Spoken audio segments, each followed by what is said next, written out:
covenant with the day of Christ, they would pick up on Moses. And in that covenant last week was, and your people will be taken to the captivity for 400 years, live as slaves. This is now the tail end of that I wouldn't call that a promise, but certainly a prophecy, that was going to happen. For they have been, ever since Jacob, who was number 2 in the kingdom, things went down real quickly. And they ended up becoming slaves, building pyramids, doing whatever it is the Pharaoh wanted done at the time. And so we pick up the story after Moses. Remember watching the movie Prince of Egypt? How about 10 Commandments? Anyway, Moses, who floats down the Nile River, a slave child, a Jewish child. They've been ordered to kill all the boys. Pharaoh's daughter picks him out of the water, raises him in the household of Pharaoh. And as far as he knows, he is the Prince of Egypt. He is number 2 in the kingdom. He is like really, with the boys who become Pharaoh. They're the best of friends. They're like brothers. They do everything together. He discovers he's Jewish. In a fit of rage, he pushes back an overseer that was very oppressive to the Jewish people who were building things. And literally the man dies. Probably in our legal language, he at least committed manslaughter. He thought of it as murder. He is banished from the kingdom. The sentence is essentially death. They put him in the desert and say, don't come back here. Well, now, where do you go from Egypt if you're out in the desert?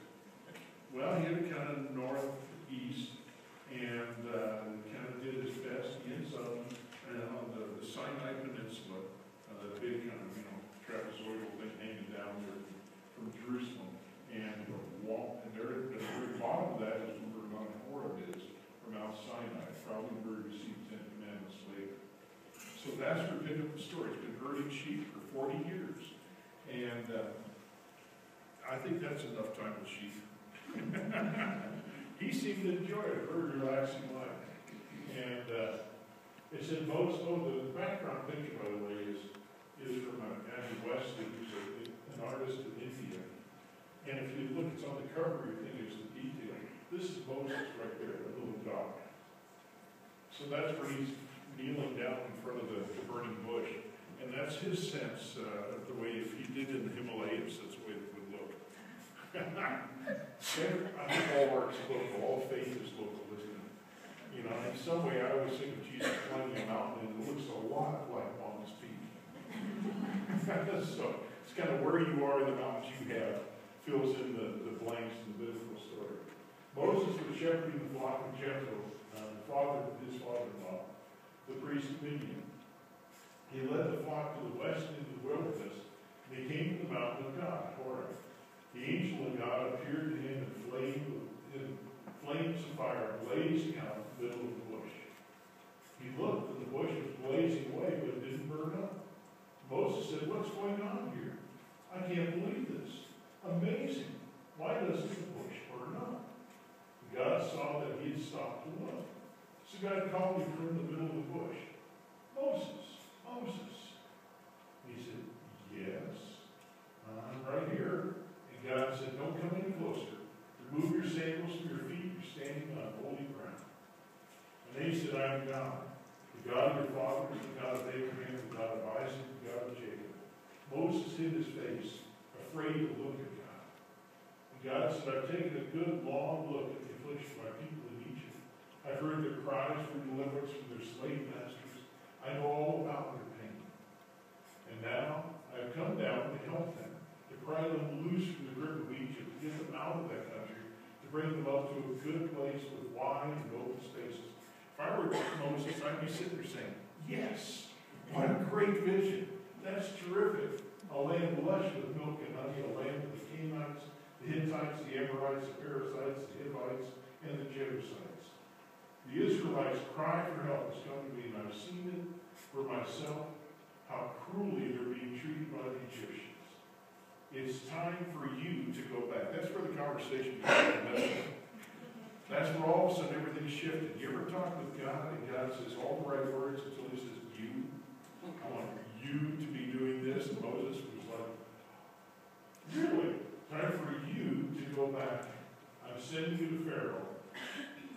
my people, the people of Israel, out of Egypt.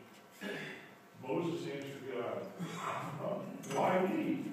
What makes you think that I can even go with Pharaoh and lead the children of Israel out of Egypt? I'll be with you, said God. This will be the proof that I am the one who sent you. When you have brought my people out of Egypt, you'll worship God right here at this very mountain. And Moses said to God, suppose I go to the people of Israel, and I tell them the God of your fathers, the God has sent me, and then they'll say, well, what's his name? What do I tell them? And God said to Moses, I am who I am. In Hebrew, the word is Yahweh. And anytime you see the word Yahweh in your English Bible, it'll be Lord in large case letters or large small case letters. It's similar to any other version of the word God. It's the personal name of God. So when you read your Bible, you see Lord. When they saw the word Yahweh, I am who I am, they were so afraid of offending God by pronouncing his name wrong that they would say Adonai, meaning the Lord. And they would just verbally, they would just replace it when they read it. And it's kind of like what all of us guys do when you read, any kind of male gender word, you automatically replace it with a non-gendered word. You just get used to doing that or you'll be dead in the marketplace. That's what they did. They just read Yahweh, they read Adonai. They would just say it. And so God said, I am who I am. Tell the people of Israel, I am sent me to you. God continued with Moses, this is what you're to say to the Israelites. God, the God of your fathers, the God of Abraham, the God of Isaac, the God of Jacob sent me to you. This has always been my name, and this is how I'll always be known. And so Moses, this amazing event, I read that little passage about Moses, and it is just, I think, typical of what happens to us. You're going about your everyday business, you just move along through life, everything's to be happy, good, and then what happens? Boing, there's God with a message for you. Have you had that happen?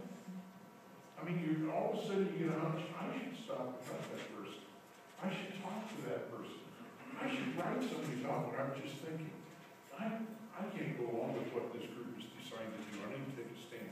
Whatever it is, you hear God speak to you, and it's like, oh. And Moses, he did the response I normally do. Nah, that couldn't really be God. No, that couldn't be. Oh, God wouldn't really want me to be doing, oh no, it could be something.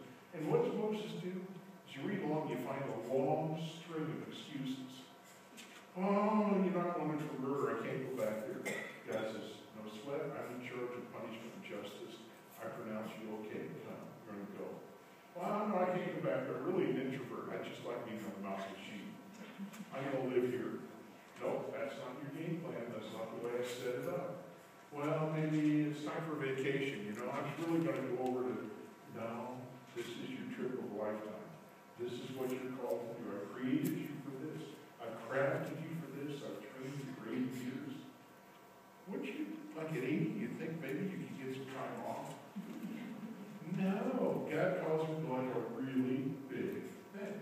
You imagine being called. If God were to say to you, I can't imagine what would be equivalent.